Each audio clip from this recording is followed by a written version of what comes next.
நீங்களும் இந்த மாதிரி நார்மல் சப்பாத்தியை கொத்து சப்பாத்தி ஸ்டைலில் சாப்பிட்ணுன்னா இந்த வீடியோவை ஸ்கிப் பண்ணாமல் பாருங்கள். கொத்து சப்பாத்தி செய்கிறதுக்கு நம்ம நார்மலாக செஞ்ச சப்பாத்தியை சின்ன சின்ன பீசஸாக கட் பண்ணி எடுத்துக்கலாம். சப்பாத்தியை தாளிக்கிறதுக்கு ஆயில் இல்லை பட்டர் நீங்கள் யூஸ் பண்ணிக்கலாம். நான் ரெண்டுமே யூஸ் பண்ணியிருக்கேன்.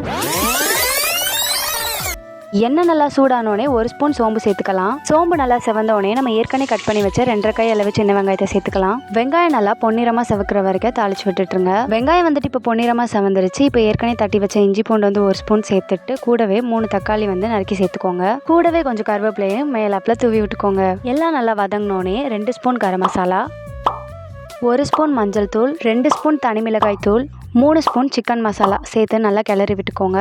கூடவே நைஸ் உப்பு 2 ஸ்பூன் சேர்த்துக்கோங்க. இப்போ இதெல்லாம் நல்லா கிளறி விட்டுட்டு நம்ம முட்டை சேர்த்துக்கலாம். நான் 10 சப்பாத்திக்கு 6 முட்டை சேர்த்துருக்கேன். உங்களுக்கு எவ்வளோ சேர்க்கணும்னு தோணுதோ அவ்வளோ சேர்த்துக்கோங்க. முட்டை நல்லா வெந்ததுக்கப்புறம் நம்ம கட் பண்ணி வச்சுருக்க சப்பாத்தியை அது கூட சேர்த்துக்கலாம். சப்பாத்தியை நல்லா கிளறி விட்டுட்டு 1 கப் அளவு டொமேட்டோ சாஸ் சேர்த்துக்கலாம்.